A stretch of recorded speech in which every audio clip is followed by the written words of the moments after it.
Muy buenos días, sean bienvenidos al estudio de Pepe Ávila, un espacio para compartir la palabra de Dios de una manera sencilla y sin ninguna connotación religiosa, hallar la verdad que podamos aplicar a nuestro diario vivir. Sean bienvenidos.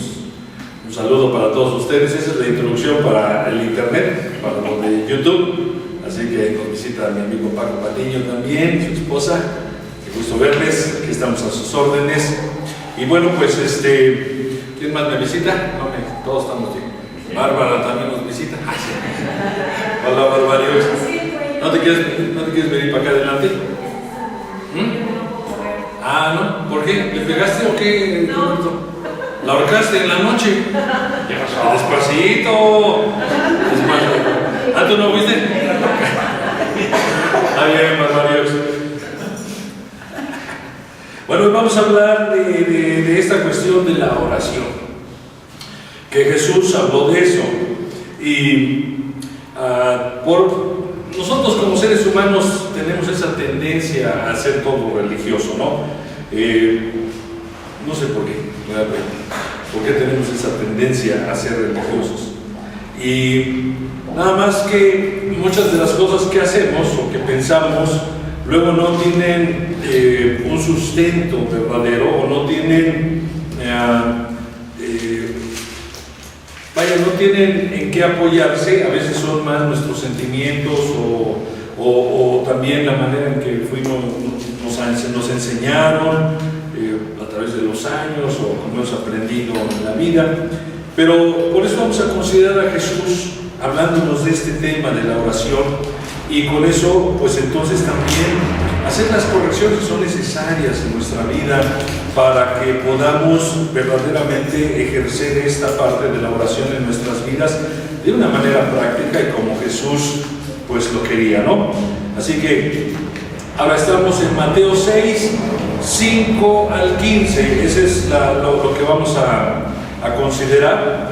Ahora aquí está en la pantalla para los que no tienen su Biblia, y bueno, pues vamos a darle lectura a ese pasaje que dice así: cuando ustedes oren, es decir, Jesús da por hecho que nosotros vamos a hacerlo, y cuando lo hagamos, dice, no sean como los hipócritas, dice, porque a ellos les gusta ponerse en pie y orar en las sinagogas y en las esquinas de las calles para ser vistos por los hombres.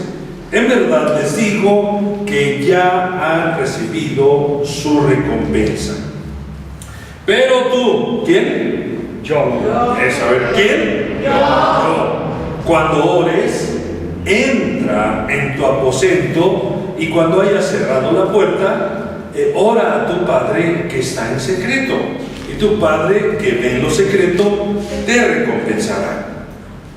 Y al orar, no usen repeticiones sin sentido como los gentiles, porque ellos piensan o ellos se imaginan que serán oídos por su palabrería. Fíjate cómo dice, ellos se imaginan, ¿verdad? Por tanto, no se hagan semejantes a ellos, porque su Padre sabe lo que ustedes necesitan antes que ustedes lo pidan. Ustedes pues oren de esta manera. Ahora, todo lo que nos dijo anteriormente quiere decir que es una manera incorrecta, y era lo que hacían en el tiempo de Jesús. Ahora Él nos dice, esta es la forma en la que yo espero que ustedes lo hagan. ¿Cómo?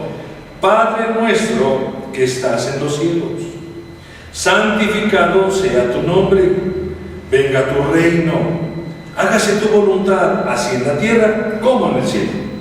Danos hoy el pan nuestro de cada día, y perdónanos nuestras deudas, o sea, ofensas o pecados, como también nosotros hemos perdonado a nuestros deudores, es decir, los que nos ofenden, los que nos hacen mal.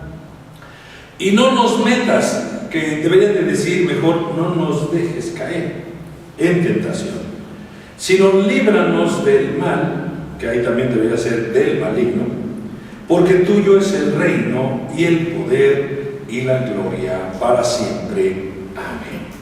Porque si ustedes, perdonan a los hombres sus transgresiones, faltas, delitos, también su Padre Celestial les perdonará a ustedes. Pero si no perdonan a los hombres, tampoco su Padre les perdonará a ustedes sus transgresiones. Es decir, tiene un sentido todo esto, ¿no? Hay cosas que dentro de la oración son muy importantes y que hay que considerarlas. Entonces vamos a ver en primera instancia la oración incorrecta. Ustedes ven en la imagen, puse a un grupo de judíos.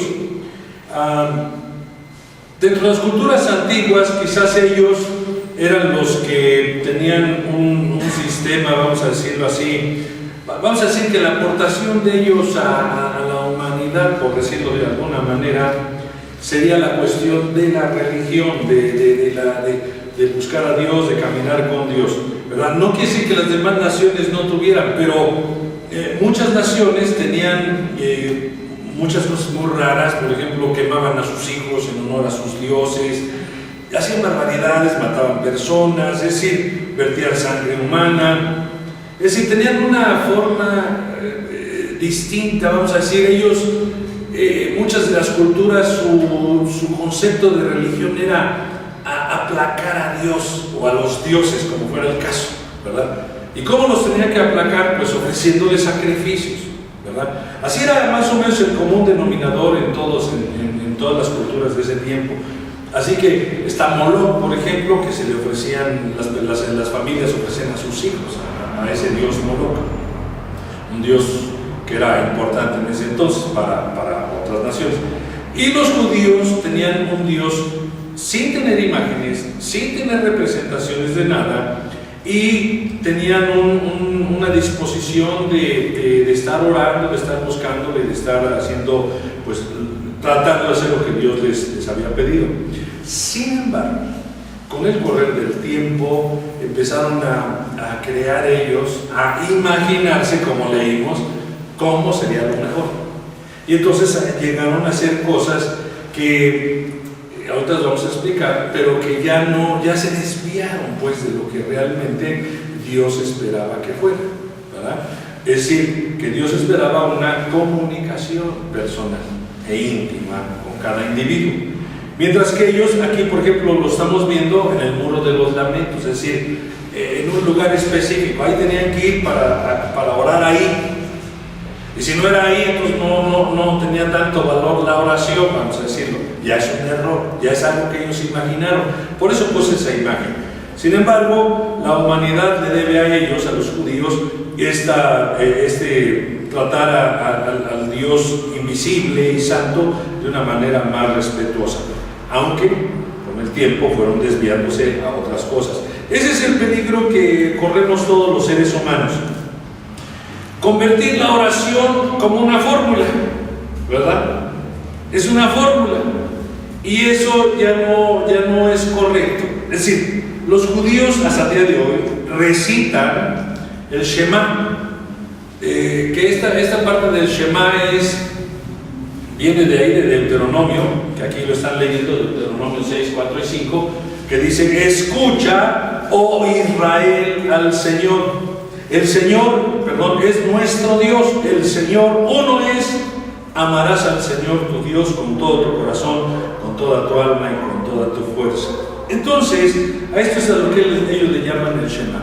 Cada mañana, antes de las 9 de la mañana, es decir, ya con un horario específico, ¿verdad? Y por la tarde, antes de las 9 de la noche. Eso es un invento de ellos. Eso fue queriendo hacer bien, terminaron haciendo algo que era más una carga o que limitaba a las personas. Tiene que ser aquí y tiene que ser a estas horas, ¿verdad? Así que también recitaban otra cosa que se llama el Shemoné Esrei, que significa las 18, eran 18 oraciones pequeñitas que ellos tenían ahí, que ellos inventaron. Y todas las tardes repetían esto, digamos antes de las 9, sus 18 oracioncitas. Entonces, pues ya, vaya, Quiero decir que hasta el día de hoy se hace todavía en las sinagogas y es una parte pues, esencial de su liturgia. Pero eso no es lo que Dios quería. Eso no, en ninguna manera es una comunicación, ni mucho menos algo personal. Es algo repetitivo, algo que está hecho, ¿verdad? Como una fórmula. Así es que así es y ya de ahí no se sale uno. Ahora, eso es en cuanto a los judíos, ¿no? Pero también ahora la mayoría de los cristianos usa muchas repeticiones. Tampoco Jesús, cuando enseñó sobre el Padre Nuestro, que ahorita lo vamos a ver, su intención no era simplemente repetir el Padre Nuestro, sino darnos, digamos, una base para qué cosas deben de constituir una verdadera oración, una verdadera comunicación con Dios. Hay elementos que debemos de considerar dentro de eso, pero no, su afán no era que repitiéramos el Padre Nuestro. Por supuesto, todos conocemos la mayor parte de la gente que es religiosa, y sobre todo en el ámbito católico, todos son repeticiones y repeticiones y repeticiones y repeticiones. Pero también así son los árabes, los orientales, también así son los judíos, repeticiones, repeticiones. Y luego, desgraciadamente, también los que ahora son cristianos, llámense protestantes o como sea, también usan un montón de repeticiones. Y ahora les llaman declaraciones, y yo declaro esto, yo declaro lo otro, yo declaro para acá. Y hay gente así, ¿no? Que piensa que así es la forma. Pero entonces eso se limita a ser una fórmula. Pero Dios no esperaba que así fuera. Él no espera que sea una fórmula, sino una verdadera conversación. ¿Cómo nos podríamos entender con alguien, verdad, en una plática con alguien, si solamente repitiéramos lo mismo y lo mismo y lo mismo? ¿Qué estaríamos comunicando? Pues nada. La otra persona se daría la media vuelta y diría, pues, te está loco, man, o nos vemos. Una conversación requiere, ¿verdad? O la verdadera comunicación requiere el lenguaje como vehículo, ¿verdad?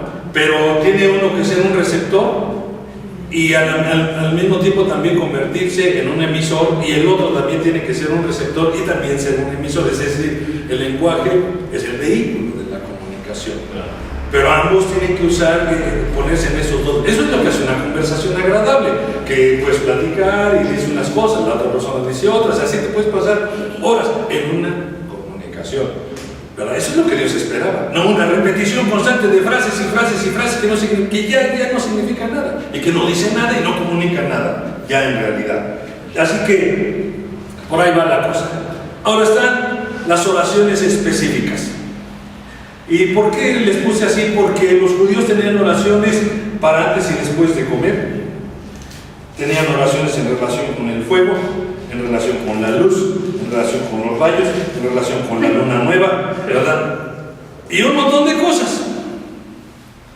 Tenían ya sus oraciones hechas para esos eventos o esas situaciones. ¿Y cuándo Dios les pidió eso? Jamás, ¿verdad? Son cosas que inventaron, que imaginaron que así estaba bien. Por eso Jesús tocó ese punto. Si no hubiera dicho nada al respecto. Si todo eso hubiera estado bien, Jesús no hubiera dicho eso. Pero dijo, no quiero que hagan eso. Claro. Eso hacen esas personas. Yo quiero otra cosa con ustedes, y que ustedes entiendan cuál es el asunto. Ahora, también, ese es en el caso de los judíos, pero también los cristianos que atan y que desatan. Yo he encontrado gente muy curiosa, ¿no? O usan el nombre de Jesús como que ya con eso ya el diablo se va a ir, o no sé, hacen unos rollos bien raros. Alguna vez oía a uno que decía, yo lo ato con cadenas de bronce, chin chin. No entiendo. Y se supone que es una oración de liberación eso, ¿no? O algo así. ¿Verdad? ¿De dónde sacan eso? De su imaginación, porque deberíamos de hacer caso a lo que el Señor pide y dice, y entonces a ponernos de acuerdo con él. Hechos 19:13, aquí vemos un ejemplo de eso, que no funciona. Dice, pero también algunos de los judíos exorcistas, así que ya se dedicaban a sacar demonios, según ellos, ambulantes, dice, trataron de invocar el nombre del Señor Jesús sobre los que tenían espíritus malos, diciendo: les ordeno que salgan en el nombre de Jesús, a quien Pablo predica. Fíjate la barbaridad que estaban diciendo, ¿viste? Ellos pensaron, pues esta es la forma específica de echar fuera un demonio. ¿Por qué? Porque habían visto a los apóstoles que hacían este tipo de cosas, ¿verdad? Nada más que ellos pensaban que solo poniendo esa fórmula funcionaba. Pero cuando Jesús les dijo que hagan todo en mi nombre, no se estaba refiriendo a que para todo mencionaran su nombre, sino es como si háganlo en mi autoridad o con mi poder, ¿cierto? Eso es porque el nombre de Jesús resolvería ese asunto, pero en el pleno entendimiento de quién es Jesús, qué ha hecho por nosotros, qué es lo que Él ha logrado. Y eso necesitaría estar en el contexto de usar el nombre de Jesús. Estos hombres simplemente hicieron eso, y bueno, el relato dice que la persona esa que estaba endemoniada se les echó encima y les dio una golpiza a los 7 tipos estos, los dejó todos encuerados, rasguñados, y salieron corriendo de ahí. Es decir, no funcionó, porque no funciona así. ¿Ven? Ellos dijeron: no, pues esto es lo específico, así debe de hacerse. Porque vieron que otro lo hizo, sí, pero allá había todo un respaldo en su relación con Dios, en su entendimiento de quién es Dios. Todo eso es lo que le daba sentido, no solamente la repetición de lo que oyeron que dijeron estos. Así que no puse todo el rollo, porque ustedes ya lo saben, todo lo que pasó, y pues les fue muy mal a estas personas, ¿no? Lo cual nos hace ver que definitivamente no está bien. Ahora, también para los judíos había momentos específicos, es decir, los judíos tenían horas específicas para orar. Dios siempre había querido que ellos hablaran con Él, pero no que pusieran un horario para eso, no era necesario hacer eso. Entonces, para los judíos, por ejemplo, a las 9, a las 12 y a las 3 de la tarde eran sus tiempos donde deberían de orar.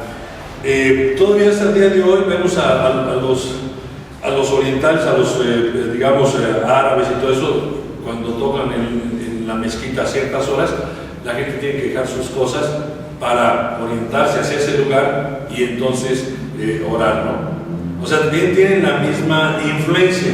Así que donde quiera que se encontraran, consideraban estos horarios para orar. Ahora, no es lo que Jesús quería, porque si no, Él hubiera dicho: así está bien, pero Él no dijo que eso estaba bien, ¿verdad?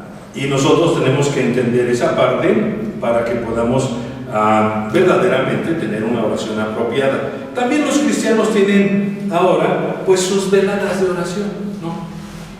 Ellos a lo mejor no lo hacen 3 veces al día, pero muchas veces entre los cristianos hacen sus cosas vamos a hacer una velada de oración, como si no dormir nos hiciera más aceptos delante de Dios, o si sufrimos, o si no sé qué, nos da puntos con Dios, cosa que es una aberración. Eso es una aberración y no se da uno cuenta. ¿Qué puedo yo darle a Dios? Pues nada. O sea, Él mandó a Jesucristo para pagar lo que nosotros debíamos, entonces ya no debemos nada. Si a ti te liberan de una deuda, pues es tonto ir y decir: no, aquí está, te estoy pagando. Pues ya te liberé, ya no me debes nada, no tienes que pagarme nada. ¿Me entienden? Pero en la mente humana pensamos que si sufrimos, pues estamos bien con Dios y Él nos va a considerar. Pero pues eso no es cierto. Entonces, mucha gente hace unas veladas de oración ahí para estarse durmiendo, que están roncando y todo, ¿verdad? Y ya dejó de ser oración. Uno tiene que tener cuidado con esas cosas, ¿cierto? En un tiempo, cuando vivimos en Mérida y mis hijos estaban chiquillos, pues los llevamos a la escuela muy temprano, porque allá entraban a las 7 de la mañana. Entonces, pues le había dicho a Margarita: pues vamos a orar después de que regrese yo de dejar a los niños en la escuela. Y se levantaba a preparar el desayuno, yo los llevaba a la escuela a regresar. Y entonces ella se ponía de su lado de la cama y yo del mío, y nos poníamos de rodillas, ¿verdad? Y empezamos a orar, ¿verdad? Después de 5 minutos, estábamos orando.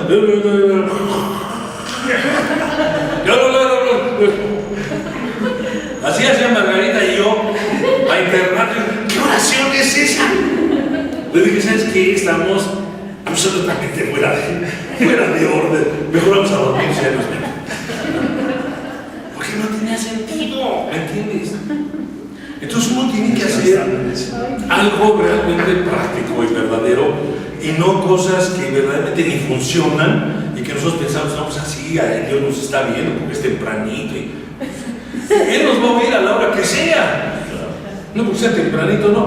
Bueno, tenemos a David que él dice que él se levantaba de mañana y sin duda habrá algo bueno antes de empezar nuestras actividades, darle un lugar a Dios, ¿verdad? Pero no, es que David hacía eso. Bueno, David, no sé, pues a él le gustaba eso, a lo mejor tenía insomnio, yo no sé, no dormía bien con todas las preocupaciones del reino, pero pues uno que duerme bien suave, pues digo, ¿para qué nos vamos a desmañanar?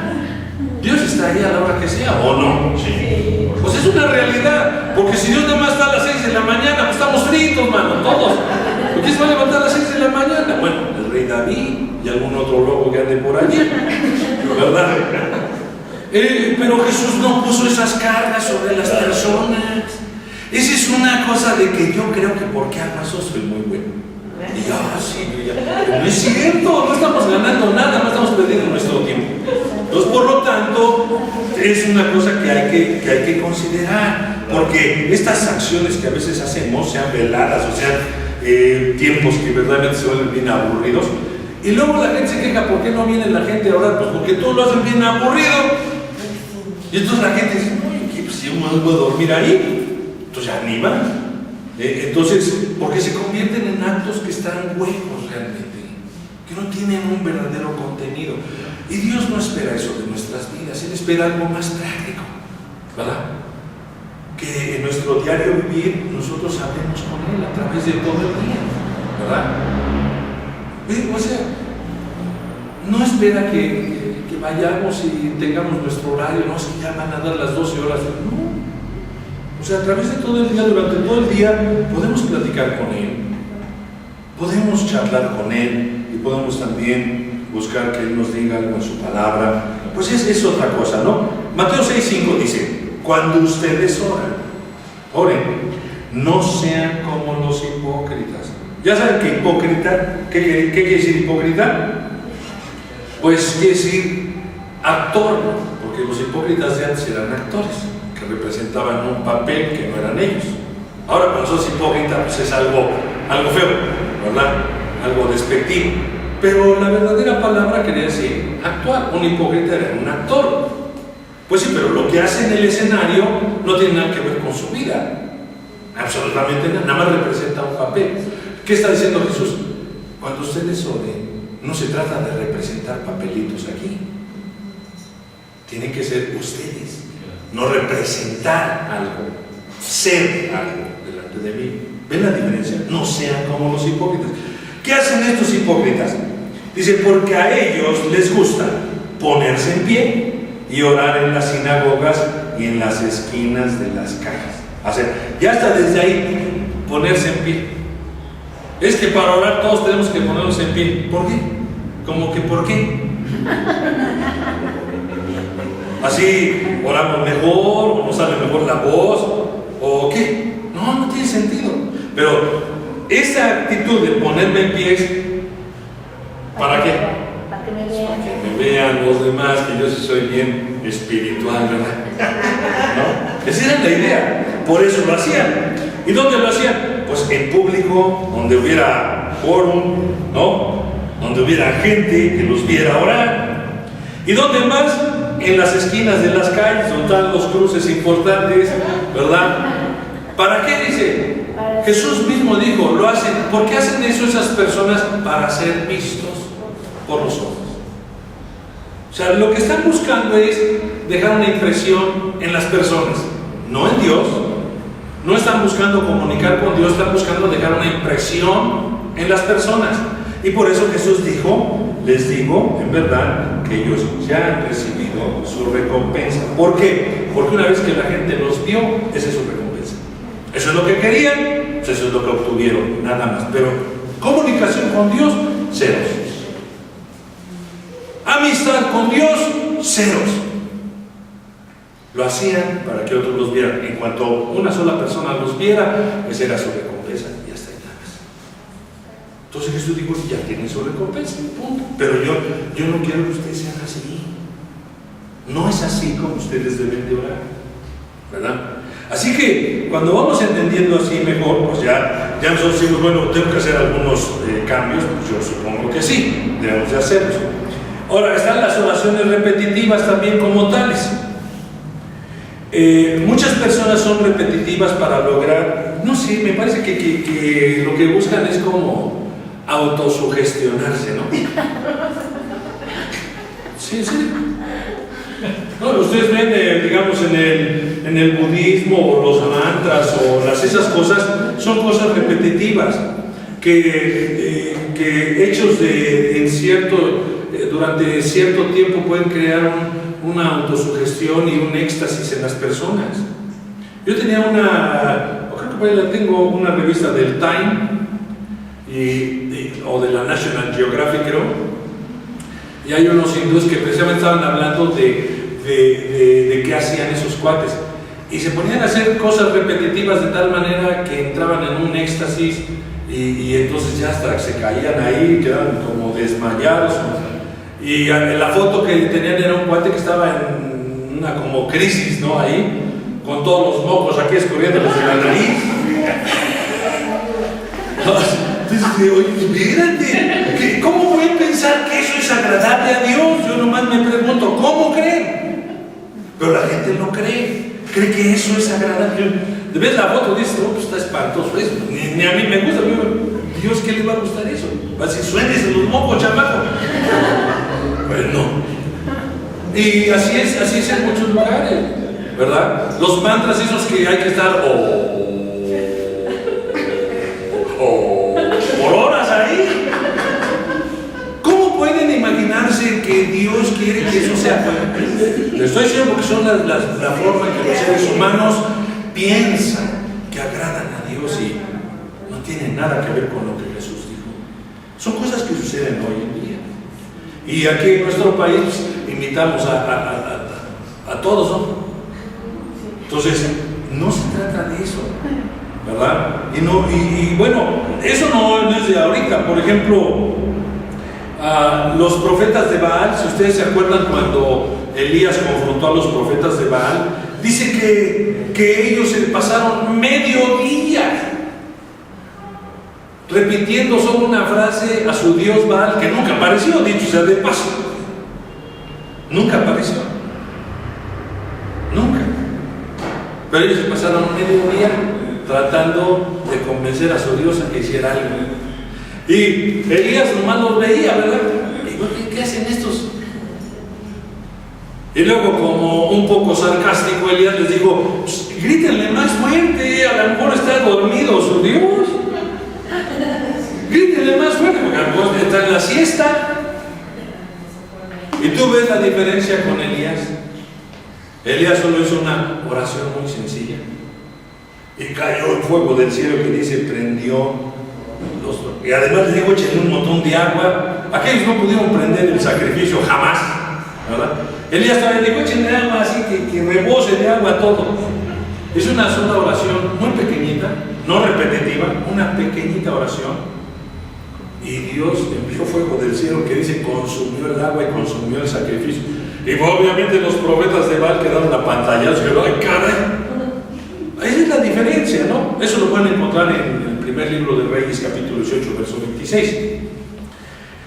Tenemos otro ejemplo de esto en el Nuevo Testamento, cuando ustedes se han de acordar que en Éfeso el apóstol Pablo estuvo ahí predicando el Evangelio y los judíos fueron ahí a calentar los ánimos de los efesios de tal manera que querían meter a la cárcel a Pablo, terminaron llevando a la cárcel a otros, pero hay un punto donde los efesios se pasaron por casi dos horas gritando, grande es Diana de los efesios. Por casi 2 horas, ahí lo dice la escritura, estuvieron orando a su diosa. Es decir, una cosa repetitiva, que no funciona para nada. Así que no solo es lo que vemos ahí, no solo son los judíos, tanto judíos como cristianos se dirigen a Dios con cantidad de adjetivos calificativos y repetitivos además. ¿Tú por qué crees que tienes que decirle a Dios que Él es santo? O que Él es bueno, o que sea alabado, o que sea glorificado, o que sea exaltado, o que sea enaltecido, o que sea majestuoso, etcétera, etcétera, etcétera? Mucha gente hace eso. Majestuoso, poderoso, Dios, y repiten como 20,000 palabras de ese tipo. ¿Qué pretendemos lograr con dirigirnos a Dios con adjetivos calificativos? ¿Que nos escuche? No creo.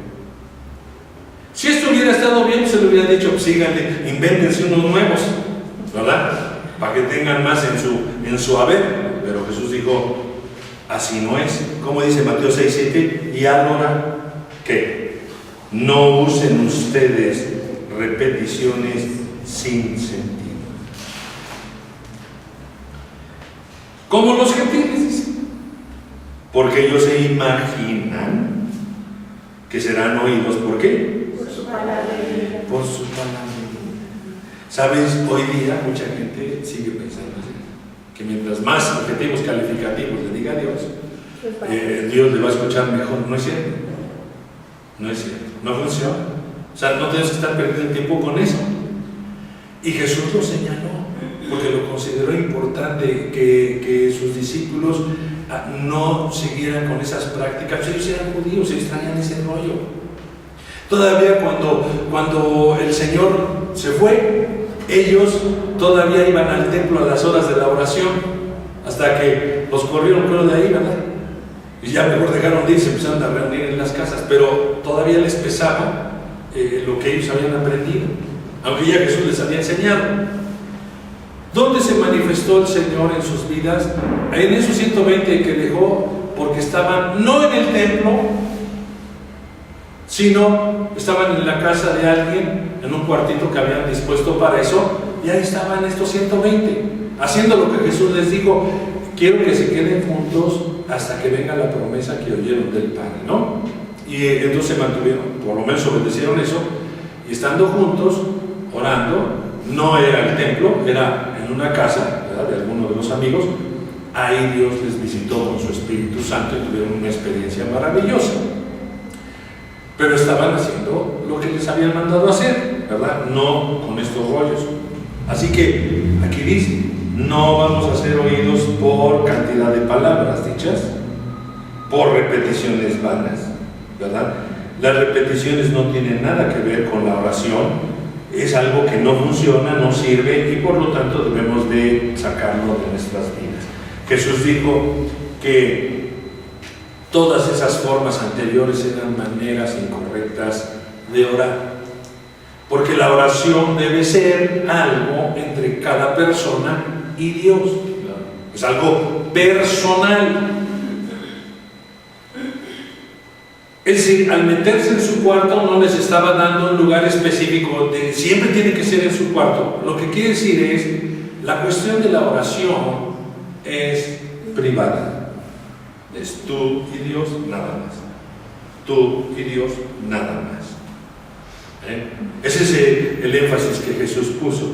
No digo, no, pues nada más en tu cuarto va a ser, ¿verdad? Algunas personas he leído libros de oración y todo eso, y no, pues que tienes que hacer esto, que tienes que declararlo así, que tienes que... Yo digo, ¿por qué?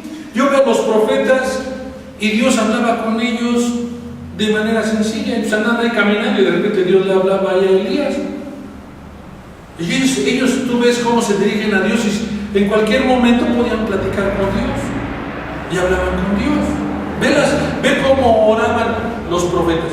Y te vas a dar cuenta que no había repeticiones, que era una plática común y corriente, ¿verdad? Con Dios, entre ellos y Dios. No lo hacían en público, porque no les interesaba hacerlo en público.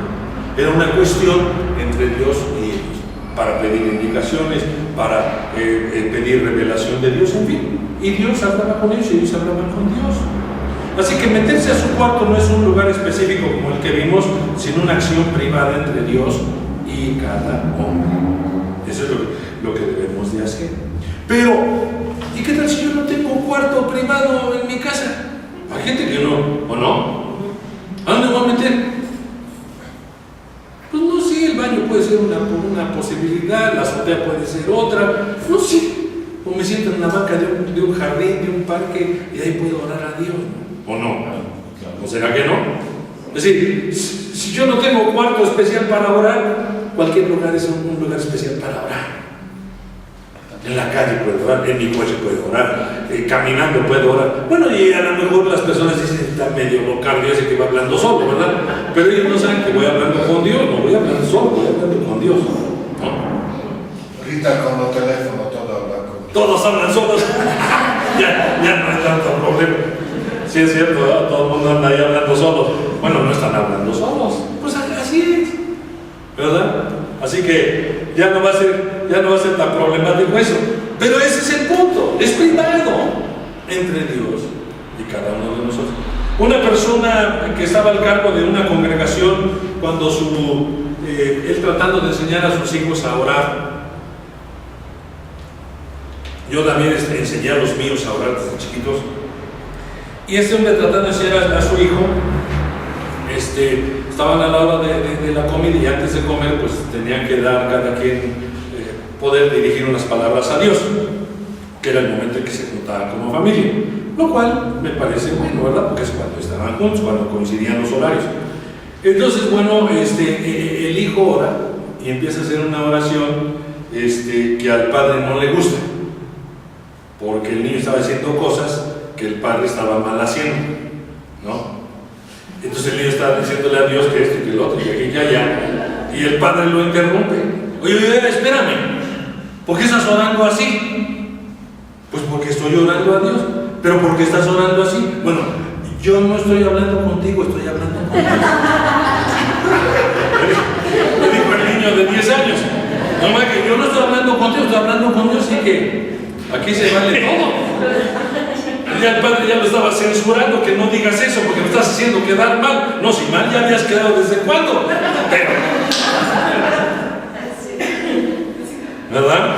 Así que el chamaco dio en el clavo, ¿verdad? Lo que era, ¿verdad? Así que es privado, por eso dice, cuando tú ores, entra en tu aposento. Como quiera que sea eso, como no está describiendo un lugar físico, sino debe ser entre Dios y nosotros, de una manera en la que, como dice tu Padre que ve en secreto, te recompensará. Es decir, Él sabe que lo está haciendo para Él, punto, aunque nadie más te vea, aunque nadie más lo sepa, pero Dios sí, ¿verdad? Así que, si se dan cuenta, pues es una cosa muy importante que nuestra oración sea en secreto. Por supuesto, hay en un momento dado, ¿cómo se llama? Una oración, digamos, comunitaria, vamos a decirlo así, de comunidad cristiana. Entonces, cuando nos juntamos podemos orar, ya es otra cosa, ¿verdad? Pero esa oración que hagamos cuando estamos juntos debería tener el respaldo de que yo oro por mi propia cuenta a Dios, ¿no? Porque si nada más oro cuando vengo a la reunión, pues yo ya estoy mal, ¿no? Debo de tener un soporte de lo que hago yo en mi casa, y no tiene que estarlo viendo nadie, ¿no? Yo me acuerdo que con mis hijos y con el día, pues muchas veces mi tiempo de oración a veces era, a veces más ya en la nochecita, había veces que me iba yo a la sala, ya estaban todos dormidos y yo me iba a la sala, para buscar un tiempo más tranquilo, sin distracciones, que hay que ver eso. Entonces buscaba yo el momento en el que para mí me fuera más tranquilo y más estar concentrado en lo que estoy haciendo y poder platicar con Dios. Y muchas veces platiqué con Dios sentado en un sillón de la sala. Y platicaba yo con Él ahí. En la oscuridad, no le había ni necesidad de prender la luz para no mostrar a nadie más. Así que Dios no tiene problema con eso. Lo único que quiere es que realmente oremos adecuadamente y que nos quitemos todos esos bagajes religiosos que muchas veces traemos y que son más un impedimento que una ayuda, y que son un lastre que nos hace la vida más difícil todavía. Aquí quién sé por qué le puse A, que no debería ser A, ¿verdad? Pero es expresión de amor. La verdadera oración, la genuina oración, es una expresión de amor a Dios. Si ustedes se fijan, la mayor parte de las personas oran a Dios, ¿por qué? Porque tienen problemas, para pedirle cosas. Es por lo que hablan. Pero piénsalo tú como padre. Si toda la comunicación que tienes con tus hijos fuera que dame para la cartulina, que dame para un cuaderno, que dame para comer, que dame para los zapatos, que dame... Pues tú dices, bueno, ¿te quema? ¿Acaso te caigo bien siquiera? ¿O nada más soy un instrumento para beneficio tuyo? Yo creo que a ti como padre y a mí no nos gustaría que nuestros hijos hicieran eso, ¿no? Que nada más cada vez que hablen con nosotros sea para pedirnos cosas. ¿No esperarías tú que tus hijos te digan, papá te quiero, mamá te amo? ¿No? Mi hija que tiene a su hijita, ¿verdad? La enseña, entonces cuando habla con nosotros por teléfono y me pasa a mi nietecita de 3 años, pues yo sé que la está coachando a mi hija, ¿no? Porque mi nietecita me dice, te amo, abuelito. ¿Verdad? ¿Es importante o no? Cuando vamos a hablar con Dios, básicamente es una expresión de nuestro amor por Él, no de la cantidad de carencias que tenemos. ¿Ven la diferencia? No oramos por la cantidad de carencias que hay en nuestra vida, sino por amor a Él, por la relación de amor con Él, para decirle en realidad cuánto lo amamos. Él sabe de antemano todo lo que necesitamos. ¿O crees que no lo sabe? ¿Tienes tú que decírselo? Por lo que no necesitamos darle un informe detallado a Dios de nuestras vidas. Si Él ya lo sabe, ¿qué vamos a informar? Él ya lo sabe. O de nuestras necesidades, puesto que Él también las conoce. Sino que básicamente en la oración debemos de expresar nuestro amor para Él. Eso es lo que debe de ser. Y también ponernos de acuerdo con Él. La mayor parte de la gente quiere que Dios se ponga de acuerdo con la persona, que me haga esto, que me haga lo otro. Pero en la oración verdadera, primero expresamos nuestro amor y segundo, buscamos qué es lo que a Él le agrada para que nosotros estemos de acuerdo con Él. Y entonces eso es una cosa que va a dar un fruto en nuestras vidas, porque vamos a dejar de estar teniendo oraciones que no sirven para nada, que están huecas, y vamos a poder entonces realmente mostrar nuestro cariño para Dios. En el Salmo 18.1 yo puse esto porque ven cómo empieza este salmo de David. Es un salmo un poquito largo, pero ¿cómo empieza David? Yo te amo, Señor. Es de lo primero que ya David entendía esa verdad, ¿verdad? David podía haber tenido muchos problemas, pues porque estaba al frente de esa nación y pues gobernar a una nación, si gobernar a una familia tiene muchos problemas, pues ahora gobernar a un montón de gente, pues peor tantito. Pero él dijo, yo te amo. Empezó así, yo te amo, Señor. Es decir, no quiero nada, solo te amo. Solo quiero decirte lo que siento por ti, ¿no? Y después sigue orando muchas cosas. Pero puse este ejemplo para que vean que David ya entendía estas verdades de poder tener una oración apropiada. ¿Ok? Muy bien. Ahora, entonces, esto nos lleva a la forma correcta de orar. Y ahí puse en la imagen a una persona que si ven, pues está como en la sala, no sé dónde está, parece ser como un sillón, ¿no? Si es como un sillón, puede estar en la sala o puede estar en su recámara, no sé, pero está solita, ¿no? La persona. Entonces, no es por la posición o lo que sea, puede estar parado, acostado, no sé. Eso no es tan importante, ¿verdad? Ahora, ¿qué fue lo que Jesús dijo? Jesús dijo, ahora, ustedes van a orar así.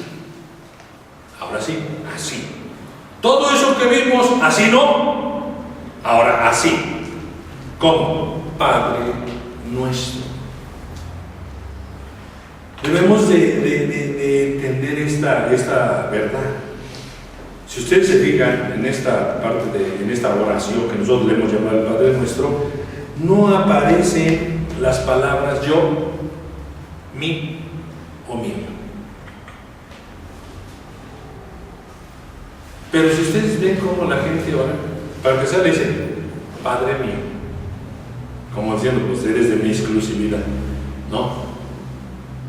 Jesús no dijo que oramos así, él dijo, digan Padre Nuestro, porque eso inmediatamente nos ubica a nosotros en una familia donde no soy yo solito, donde tengo otras personas que también son hijos e hijas de Dios. ¿Viste? Entonces no es Padre mío, es Padre Nuestro. Y tener esa conciencia es muy importante, ¿no? Así que estas frases que les dije son reemplazadas por nuestro y por nosotros, porque Dios no es posesión exclusiva de ningún hombre, de ninguna mujer, ¿verdad?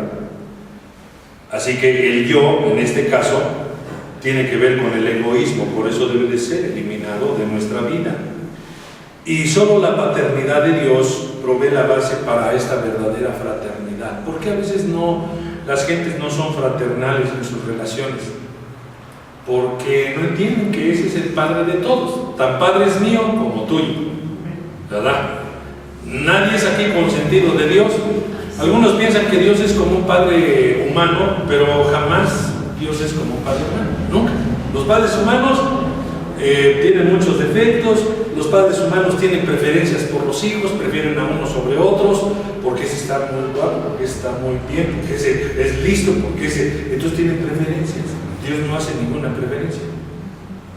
Él dice, no hace acepción de personas. Entonces no es como un padre humano, porque queda muy chiquito el padre humano en relación a la paternidad de Dios. Por eso es Padre Nuestro. Ahí dice en Mateo 6, 9, la segunda parte dice Padre Nuestro. Eso es lo que se debe de hacer. Así empezamos. Y dentro de eso no quería que repitieras esta palabra, sino que cuando tú ores estés consciente de quién es Él, de dónde estás tú y cómo estás ubicado en relación a todas las demás personas. Así que es Padre Nuestro, ¿verdad? No es que no puede decir Padre mío. También en algún punto Jesús dijo Padre mío en solo una oración. Cuando estaba muy preocupado, cuando estaba para ir a la cruz, dijo, Padre mío, Dios mío, ¿por qué me has abandonado? Pero solo en ese momento. Generalmente, él siempre decía mi Padre, y ahí decía su Padre también de ustedes, ¿verdad? Porque hay varias veces en que él menciona esta parte. Y él vino a traer esta diferencia, a diferencia de los judíos, pues, porque los judíos consideran a Dios Padre, pero en otro sentido. Ellos más bien lo consideran un tanto lejano, como que Él no se interesaba, como que pues, estaba ahí en algún lugar, pero no estaba tan interesado en uno. Jesús lo que vino a hacer es, quiero que sepan que su Padre está interesado en ustedes, se interesa en ustedes, de una manera personal y también colectiva, ¿no?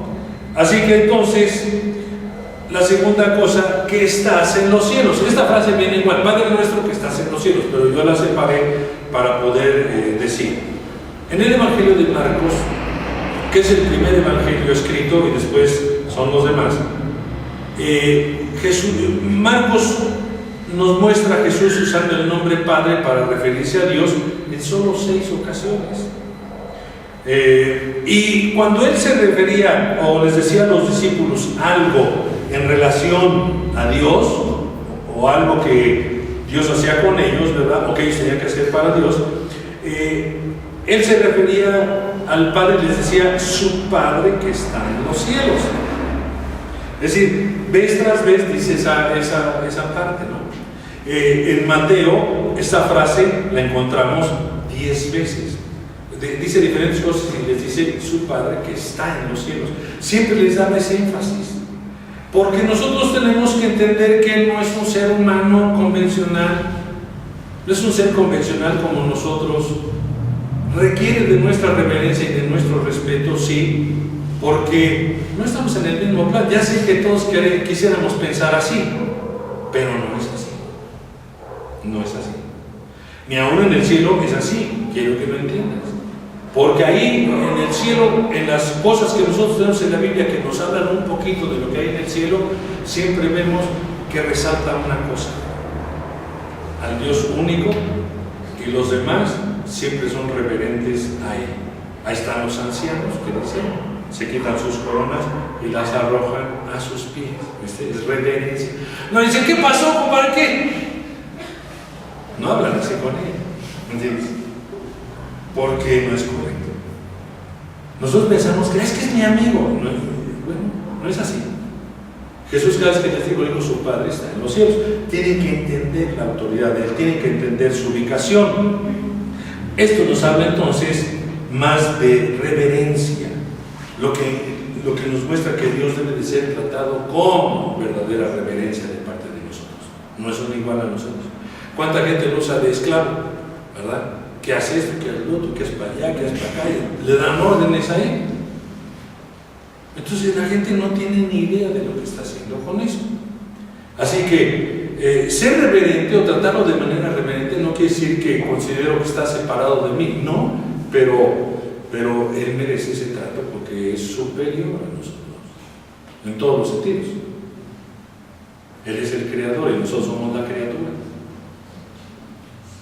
Entonces no podemos darle un trato como si no importara o que no sea digno de Él. Mateo 5:16 dice, y vean cómo dijo Jesús: así brille la luz de ustedes delante de los hombres, para que vean sus buenas acciones y glorifiquen ¿a quién? A su Padre. ¿Que está dónde? En los cielos. Y así como esta cita, las otras 10 son así. Cada vez que les dice algo, le dice su Padre que está en los cielos.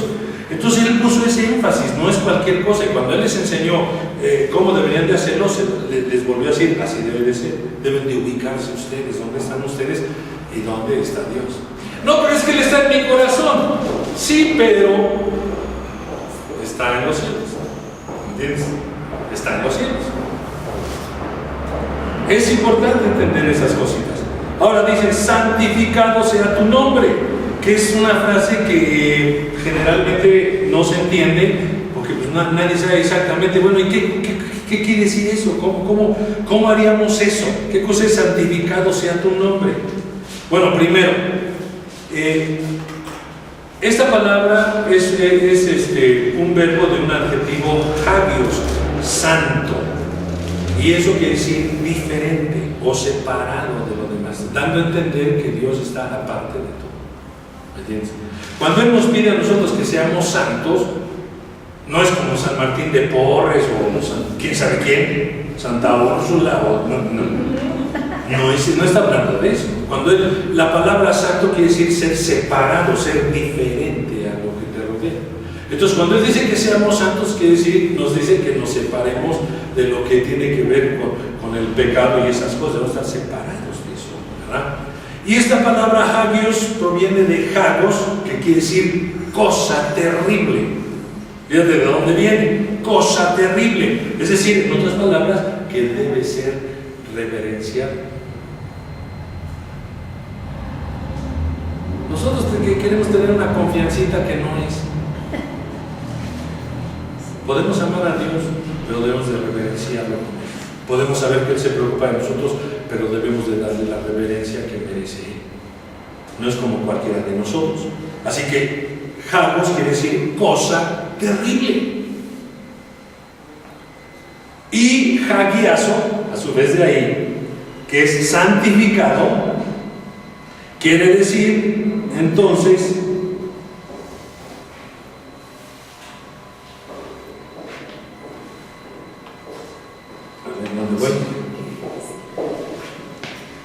quiere decir que el nombre de Dios debe ser tratado de manera diferente a todo lo demás que conocemos.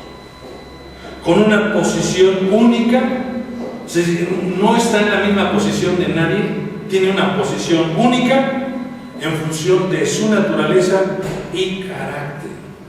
Él es Dios, Él es bueno, Él es santo, puro, ¿verdad?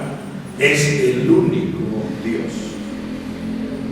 En el cielo, Él está sentado en su trono.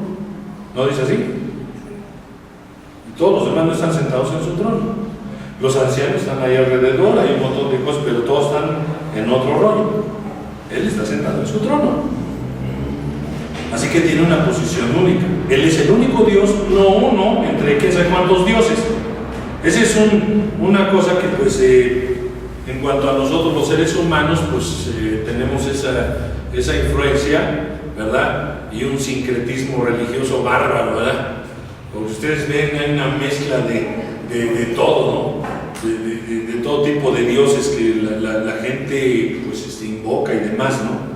Pero Dios es el Dios único, no es uno entre tantos dioses, es el Dios único. Cuando habla de Jesucristo, no dice un hijo de Dios, dice el unigénito hijo de Dios. Es decir, el único, está sobre todos, ¿verdad? Así que Él es diferente a todo. ¿Por qué? Porque todo lo que existe ha sido creado por Él, ¿verdad? Todo lo que existe ha sido creado por Él.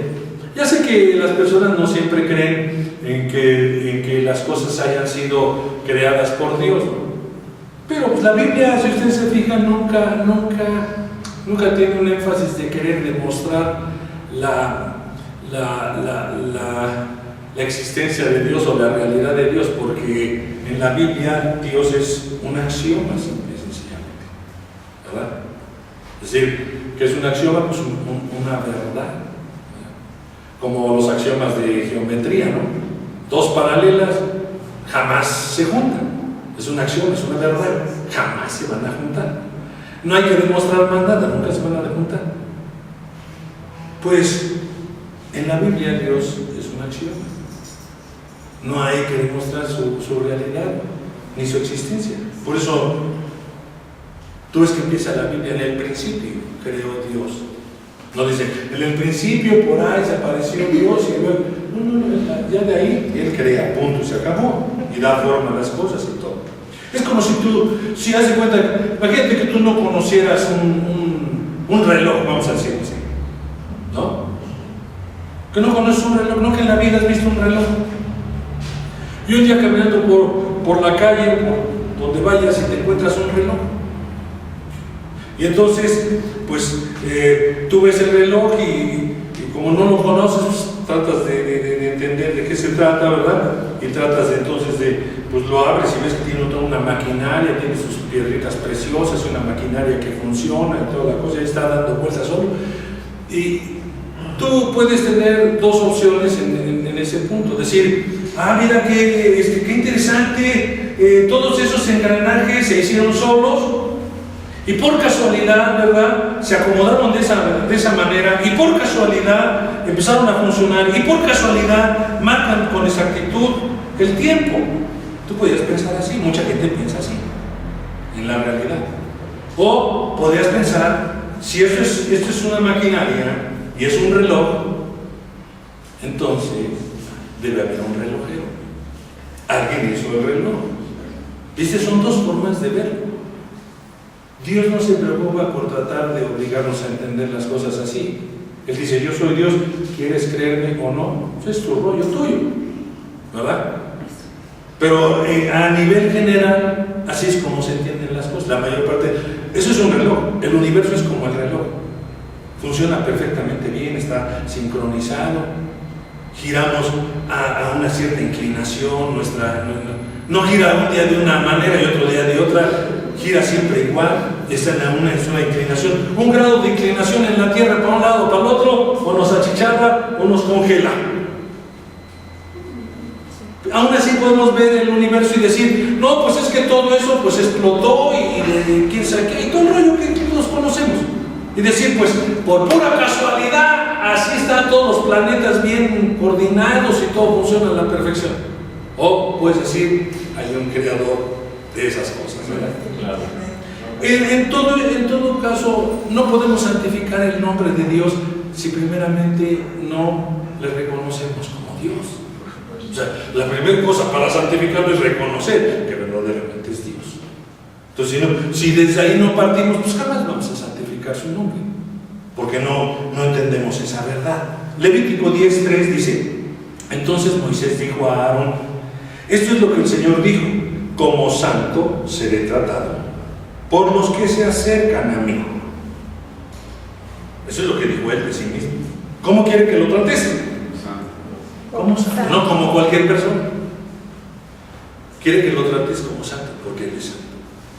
Y también en otra parte, por ahí dijo, sean ustedes santos porque yo soy santo. Acuérdense que santo quiere decir separado, diferente. Entonces Dios dijo, a mí no me traten como tratan a todos los dioses. Yo soy único y aparte de todo eso. Si ustedes quieren caminar conmigo, tienen que tratarme como yo quiero que me traten, ¿verdad? ¿Tiene derecho a hacerlo? Sí. Dice, y en presencia de todo el pueblo seré honrado. Y Aarón guardó silencio.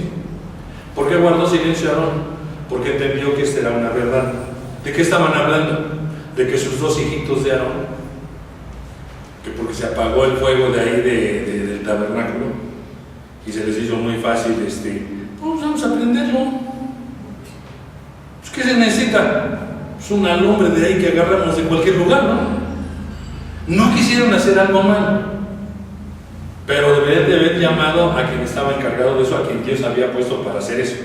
Ellos se tomaron una atribución tratando a Dios de una manera incorrecta. Pues no es tan importante.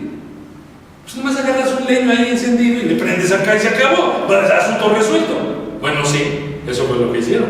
Le pusieron el fuego, pero cuando hicieron eso, salió una llamarada de fuego que a los dos los acabó quemando y consumiendo, los dos hijos de Aarón. Y Moisés entonces viene y le dice a Aarón, esto es lo que el Señor dijo respecto a esto que acaba de suceder. Porque piensa que Aarón pensaría, ay, ¿qué Dios tan malo? Ya me mató a mis dos hijos. Pero vino Moisés y le dijo, esto es lo que dice Dios. Si van a tener un trato conmigo, me deben de tratar como santo, no como cualquiera. Y tus hijos me trataron como a cualquiera.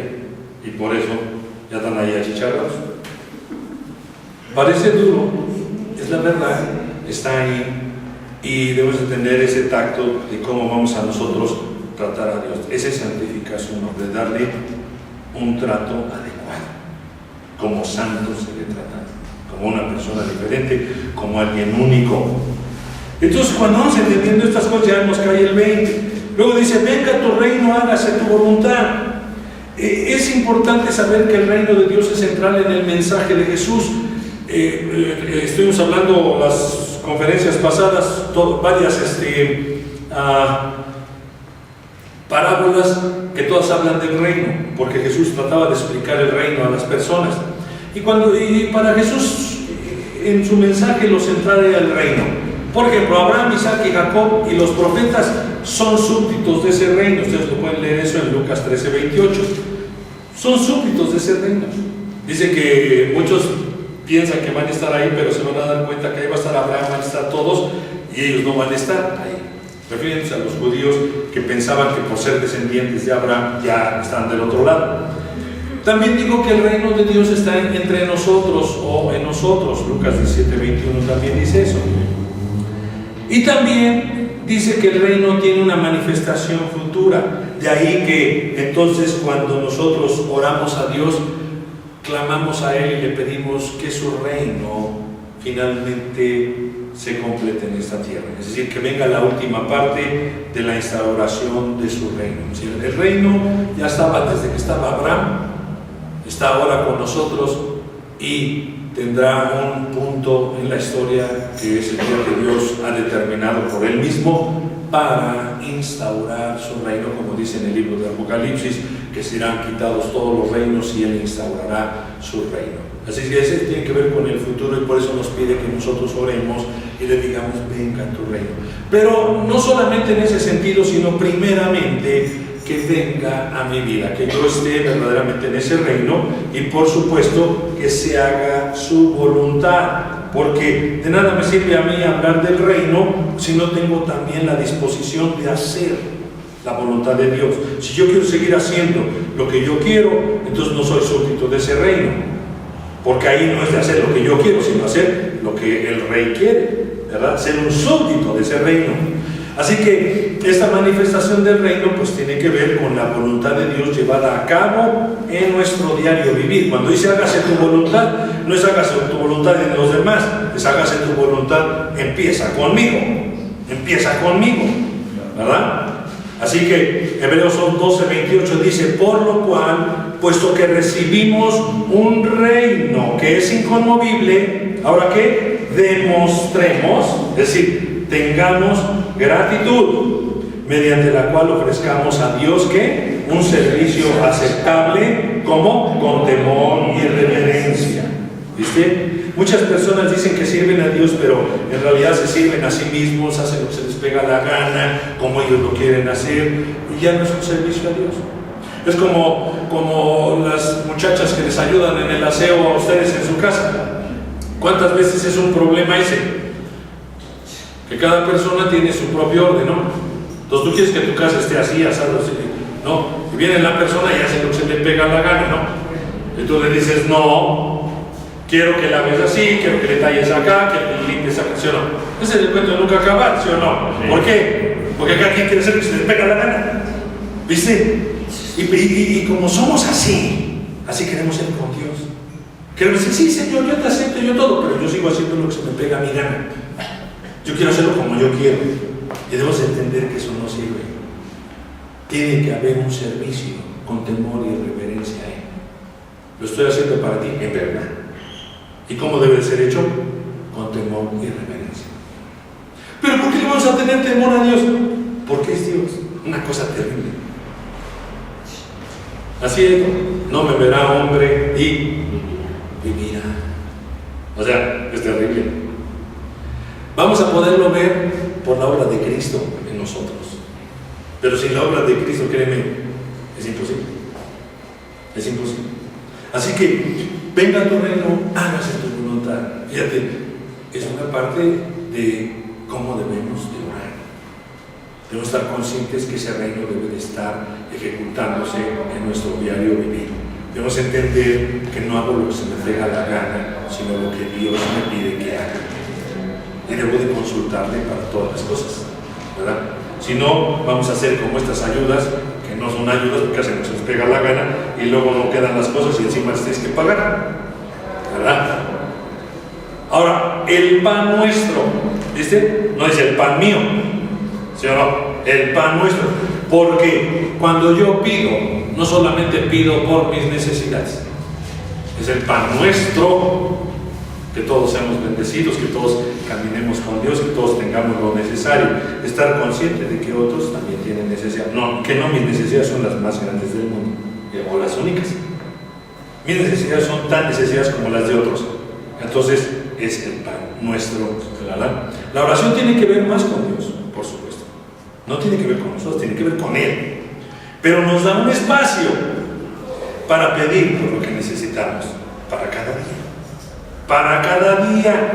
Porque las personas viven afanadas, estresadas, porque piensan para de aquí a dentro de una semana, o como otros que tienen que hacer sus planes a 10 años. Pues, yo estoy diciendo que no sea bueno planear, pero debemos de vivir un día a la vez, ¿o no? La vida la tenemos momento a momento, ¿no? ¿O qué? ¿O la tenemos toda de no. Tú vives tu vida hoy, mañana quién sabe si vivan. ¿O si estás muy seguro? No. Hay muchos que están muy seguros y así viviendo en esa seguridad, pues pasa cualquier cosa y después ya no están aquí. Así que nosotros tenemos que entender eso. La vida debemos de vivirla día a día. Si entendiéramos eso, eso quitaría mucho afán de nuestras vidas y mucho estrés. Yo no tengo que vivir más que lo que me toca vivir hoy. Y mañana es un nuevo día y nuevas son las misericordias de Dios cada mañana. Así que yo empiezo de ceros otra vez. ¿Viste? Un día a la vez. ¿Sabes cuánto estrés te quitaría de tu vida? ¿Sabes cuánta angustia, cuántos afanes te quitaría de tu vida? Viví un día a la vez. De todos modos no puedes vivir más que eso. Vivimos segundo tras segundo, ¿no? No puedes decir, yo me voy a respirar lo de una hora para dejar de respirar tantito. Es tonto eso, ¿verdad? Pero como espiritualmente pretendemos que es así, queremos que Él nos dé todo. Bueno, aquí dice pan nuestro. de cada día, de cada día. Así que, como en el desierto, con el pueblo de Israel, Dios, ¿verdad? Les dio lo de cada día, ¿cierto? ¿O cuánto les daba? Cada día, ¿verdad? Cada día. Así en la actualidad, acuérdense que en ese entonces si alguien recogía de más, dice que se podría la cosecha, es decir, no servía, no tenía utilidad, de nada servía hacer eso. Pero hoy vivimos haciendo ese tipo de cosas y se nos pudren en las manos las cosas porque no entendemos que debemos de vivir con Dios al día con Él y que esa es una verdadera vida de fe, porque yo confío en Él, punto, ¿verdad? Así hoy en la actualidad debemos de creer que Él está más interesado que nosotros en suplir nuestras necesidades. No es el pan mío, es el pan nuestro. Deuteronomio 8:3, fíjense cómo dice: Él te humilló. ¿Quién? Él. Ándale, chiquito. Así que todo ese pueblo que salió al desierto dice que Dios lo humilló. No digo que el diablo vino y lo humilló. Dice, y te dejó tener hambre para que sientas calambres, ¿verdad? Para que sientas que la vida no es tuya, que no todo te pertenece, para que entiendas. Y luego dice, y te alimentó con el maná que tú no conocías. No era como lo que tú siempre estás acostumbrado. Les dio algo que ellos no conocían, ni tus padres habían conocido, para hacerte entender. Fíjate el propósito, hacerte entender que el hombre no solo vive de pan, sino que vive de todo lo que procede de la boca del Señor. ¿Viste? Claro que muchos sí viven solo por el pan y mira, empiezan ahí a agarrar un montón de cuerpo, ¿verdad? Puro pan. Es todo lo que vive. Pero aquí dice que Él nos quiere enseñar, que debemos de entender que ese no es el todo. Tener todas las cosas no es todo para nosotros. Es tener a Dios y depender de lo que viene de su boca. De su boca vienen muchas cosas. De su boca vienen muchas cosas, no solo pan. El hombre debe de vivir, la mujer debe de vivir por las palabras de Dios en su vida. Y eso quitaría verdaderamente muchísimo estrés en nosotros, porque pondríamos toda nuestra confianza en Él y Él nos va a mostrar que verdaderamente Él tiene la intención de ayudarnos y de bendecirnos, ¿verdad? Entonces, luego dice, perdónanos nuestras ofensas. Aquí la cuestión es que nunca entendemos lo que significa pecado. Hoy les voy a decir así brevemente, ya se nos está acabando el tiempo, algunas cosas que significan pecado.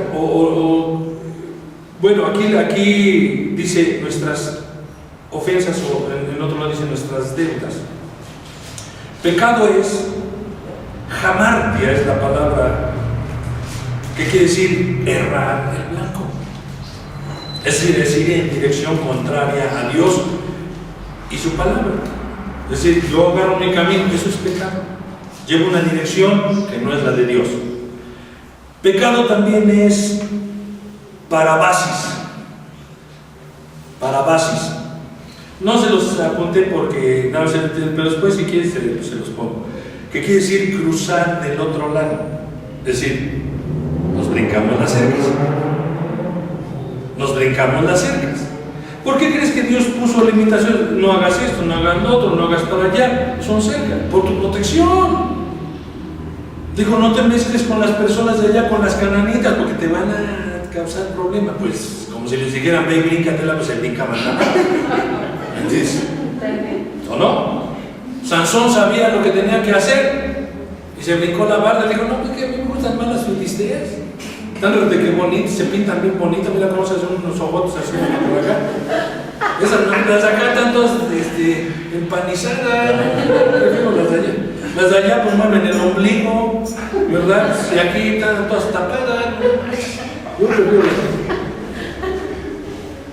allá. Bueno, él iba contrario a Dios en todo. Y vemos la tremenda desgracia. Dios lo usó en lo que pudo usarlo, pero la vida de Sansón se resume en una desgracia. Sinceramente acabó en una desgracia y solo por la misericordia de Dios le permitió morirse juntamente con toda esa bola de apaches, ¿verdad? Pero él iba contrario a Dios. Él se estaba brincando las cercas que Dios había puesto. Él hacía lo que él quería, ignorando completamente a Dios. Pecado es brincar las cercas que Dios ha puesto, ¿verdad? Los mandamientos y cosas que Dios nos ha dicho. Otra palabra es paratoma, que quiere decir resbalón. No, pues en la casa del jabonero, ¿verdad? Ahora, un resbalón, generalmente, ¿cuándo te resbalas tú? Como te descuidas. Exacto. ¿No? Vas caminando, hay una cáscara de plátano ahí, y tú vas pajareando una. Pisas la esa. ¿No? He visto gente que se va a las coladeras. ¿Por qué se van a la coladera? ¿Quién tiene ojos? Sí, pero andan, o sea, por todos lados, se desaparecen. ¿No? Básicamente es descuido. O sea, tiene que ver con nosotros. Resbalón es un descuido. ¿Alguna vez te golpeaste la cabeza con una ventana abierta? ¿Y por qué fue eso? ¿Por qué fue eso? Para andar.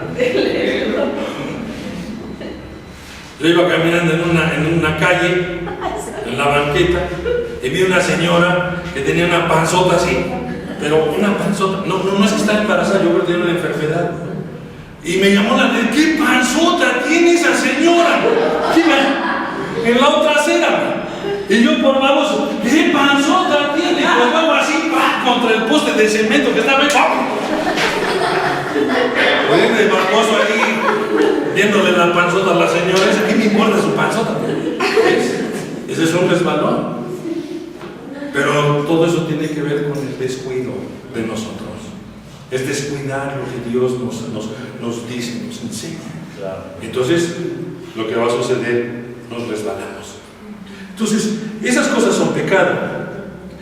Es anomia, que quiere decir actuar fuera. Les digo esas palabras porque, desgraciadamente para nosotros en nuestro idioma, tenemos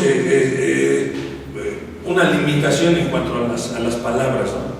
Y en el griego, que es donde se escribieron estas cosas, pues las palabras son más específicas y describen mejor las cosas, ¿no? Aún nosotros todo lo resumimos en amor, y en el griego el amor tiene 4 acepciones, y para nosotros nada más con una decimos amor para todo, ¿verdad? Pero ellos tienen 4 acepciones. Entonces por eso es importante nada más decirles, para que sepan que hay diferentes formas de ver el pecado, y que entendamos que el pecado es todas estas cosas, ¿verdad? Y no es solamente que se dice una mentira, por supuesto lo es, pero todas estas cosas a veces no las entendemos y por eso no podemos salirnos. Pero esta parte, anomia, quiere decir actuar fuera de la ley, es decir, transgredir la ley de Dios, es decir, ignorar deliberadamente. Aquí sí es deliberado. Aquí deliberadamente yo quiero hacer lo que yo quiero y no me interesa lo que Dios diga, o si dice o si no dice. Yo hago lo que yo quiero, ignoro, transgredo. Es eso, transgredo, ¿verdad? La ley de Dios. Entonces, es una cosa deliberada. Quizá esto es de lo peor, porque esto es ya muy deliberado, ya completamente con conocimiento y todo, aún así lo hago. Y está la frase que se usa aquí. Aquí esta versión dice ofensas, en la 60 dice nuestras deudas. ¿Viste? Entonces, aquí la palabra que dice, en esta frase que dice perdona nuestras deudas, así como nosotros perdonamos a nuestros deudores, está bien deuda porque esa es la palabra ofeilema, que quiere decir deuda, es decir, que no pago lo que debo. Es decir, dejo de cumplir con un deber. Así que aquí en este caso usó esta palabra, pero cualquiera de las otras también pudiera entrar ahí. Se hace necesario entender que el pecado tiene todas estas acepciones para entender con claridad qué es el pecado. Porque te puedo asegurar que mucha gente no entiende exactamente el pecado, oye la palabra esa, pero esa es la palabra que nosotros traducimos así, pecado. Pero necesitamos entender todas esas acepciones para clarificar en nuestra mente qué cosa es pecado. ¿no? Y entonces ya con esto podemos entender. El Salmo 79:9 dice: ayúdanos, oh Dios, de nuestra salvación, nuestra. ¿Dice? Por la gloria de tu nombre, líbranos y perdona nuestros pecados por amor a tu nombre. Ya David había entendido esas verdades, saber que Dios es el único que nos puede ayudar en este aspecto del pecado, ¿verdad? Y por eso Cristo vino, porque solitos no podíamos. Y luego dice: y no nos metas, que como dije, mejor debería decir: no nos dejes caer. Aquí dice tentación porque también tenemos ese problema con cómo traducir las cosas, pero la palabra traducida aquí, tentación, en el original es peraismos, que quiere decir poner a prueba. Es diferente a como nosotros entendemos tentación, porque para nosotros tentación generalmente tiene una connotación sexual, generalmente. Tentación la tenemos así. O podemos sentir tentación por la comida, ¿no? Nos tienta la comida. El dinero, ¿no? ¿Verdad? O el dinero, el poder. El poder es una tentación, el dinero. Más que lo sexual. ¿No? Ya. Y probablemente sí, mucho más, porque la gente piensa más en eso. Hay un dicho en Nápoles que dice: es mejor mandar que coger. Bueno, Génesis 22:1 dice: aconteció que después de estas cosas Dios probó a Abraham y le dijo: Abraham, y él respondió: aquí estoy. ¿Qué cosa hizo Dios? Aquí estoy. Probó. Entonces nosotros debemos de entender que esta palabra que aquí se traduce tentación debería de más correctamente traducirse prueba. Pero prueba no es como mucha gente les pasa algo y se quejan con Dios y se enojan con Él porque Él fue el culpable. Si les atropellan un hijo, no es culpa de la señora que le soltó la mano y el chamaquito salió corriendo y le pasó un tráiler encima, ¿verdad? Si no es culpa de Dios, porque ¿por qué tenía que venir el trailero ahí? Bueno, ven, no asumimos nuestra responsabilidad, pero es fácil culpar a Dios. Mucha gente hace eso porque considera que Dios hizo eso. Dios no hizo eso. Probar es una cosa diferente a lo que nosotros estamos acostumbrados a entender. La prueba no es para seducir o para inducir, no es para eso. Aquí tenemos a dos chicas que... ¿A qué dan clases aquí? ¿A qué grado das? Kinder 1 a niños de 3 años. ¿Y tú? A sexto. A sexto. Tú ya les haces pruebas. ¿Y para qué les haces pruebas? Para saber si aprendieron. También a los chiquitos les hacen. También a los chiquitos. Bueno, los chiquitos ya están en la etapa de... Pero estos grandes... Sí. O sea, ¿para qué se hacen las pruebas? Para saber si aprendieron. ¿Quién debe de saber eso? Ellos y yo. Exacto. Fíjate que es en beneficio de uno. La prueba es en beneficio de uno. Es decir, ¿qué maestro haría una prueba para reprobarlos a todos? Es tonto. Entonces no es un buen maestro. ¿Me entiendes? La prueba no es para reprobar. La prueba es para evaluar. Tanto el maestro evalúa el estado en el que está el alumno, como el alumno se evalúa a sí mismo qué tanto ha aprendido de todo eso. ¿Vieron la diferencia? Claro. Entonces nosotros debemos entender que cuando aquí dice así, está hablando en este sentido, en una evaluación que Dios quiere hacer. Aún así Jesús les dijo, ustedes digan, no nos evalúes tan seguido, Señor. ¿Viste? ¿Por qué? Pues porque necesitamos ir avanzando y creciendo y todo esto, ¿no? Así que Jesús no estaba diciendo que estaba ni seduciendo ni induciendo a las personas a algo, ni mucho menos reprobarles, sino para evaluar. Cuando dice aquí que Dios probó a Abraham, lo que quería probar, ¿qué era? En Abraham. Primero, su lealtad. ¿Ah, sí? ¿Tú caminas conmigo? Sí. Ah, ¿yo soy importante para ti? Sí. ¿Yo soy lo más importante para ti? Sí. A ver. Dame tu hijo. Quiero que sacrifiques a tu hijo ahí. Era una prueba para él. Era una prueba para él. El que aquí en este caso, el que debería de avanzar era Abraham. Y entender que las palabras son una cosa. Y es muy fácil decir, ay Dios, yo contigo todo. Y otra cosa es que realmente Abraham fue probado y tú lo ves. Él agarró al hijo, lo amarró, lo puso ahí, le puso la leña abajo, ¿verdad? Y dijo, ahorita, ¿cómo que no? Y estaba para sacrificarlo cuando dice el ángel le gritó a Abraham para que detuviera su mano, ¿ves? Al último momento. Es decir, Abraham iba a sacrificar a su hijo. Iba a sacrificarlo. Con esto te quiero decir, Dios quería que Abraham entendiera esa parte que tanto él había avanzado, porque Dios sabía qué pasaba con Abraham. Él dijo, yo sé que él va a hablarles a todos sus descendientes de mí. O sea, Dios no tenía dudas en cuanto a eso. No es que Dios nos pruebe por una cuestión morbosa que Él tiene, de hacernos sufrir, o de hacer que nosotros a ver qué hacemos en medio de la prueba, qué cara ponemos. Es básicamente para que nosotros nos evaluemos a nosotros mismos y veamos realmente en dónde estamos. ¿En dónde estamos?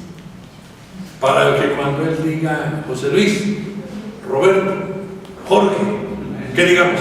Como Abraham dijo, aquí estoy, aquí estoy, aquí estoy, a lo que tú quieras, lo que tú quieras. Y que es verdad. Así que es muy importante esa cuestión. Ahora, el mal es una realidad en este mundo. El mal es una realidad que nos acecha. Tenemos un adversario. Ese nombre es Satanás. Satanás quiere decir adversario. Y cuando alguien se le oponía a alguien, puede decirle, tú eres Satanás. Cuando Jesús le dijo, apártate de mí, Satanás, a Pedro, no le estaba diciendo, es que tú eres como el diablo. Le dijo, tú te me opones a lo que yo ya decidí, tú eres una oposición. ¿Viste? Cuando nosotros leemos eso, dices, ay, pero ¿por qué le dijo pobrecito Pedro? ¿Qué le dijo Satanás? Satanás simplemente significa adversario. Y pronto llegó a ser, digamos, como el nombre del diablo, y se le dijo Satanás, porque él es un adversario que se opone. Así que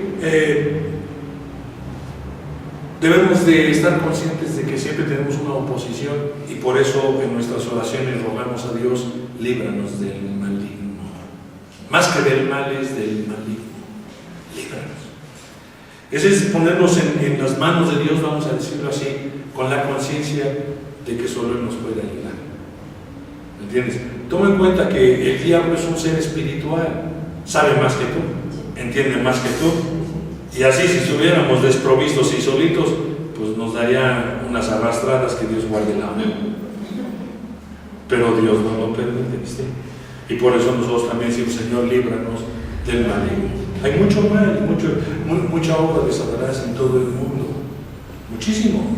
Y nosotros necesitamos ser librados de eso. Bueno, sí es importante entender esa cuestión. Y finalmente termina esta oración del Padre Nuestro diciendo, tuyo es el reino, el poder y la gloria. Es decir, la oración reconoce el reino, el poder y la gloria de Dios. Por lo tanto, la oración siempre es de fe y de certeza. Yo sé en quién he creído.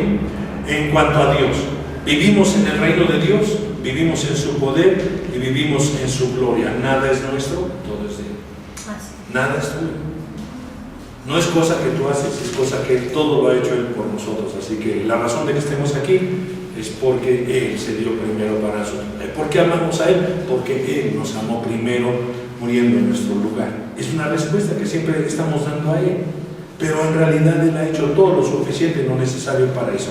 Primer libro de Crónicas, el 16:28 dice, tributen al Señor, oh familias de los pueblos, tributen al Señor, ¿qué? Gloria y poder. Eso es lo que le debemos a Dios. Todo el poder es de Él, lo reconocemos así. Toda la gloria es de Él, así lo reconocemos. No tocamos nada de lo de Él, que es de Él, ¿verdad? Así que es muy importante todo esto, ¿no les parece? Sí.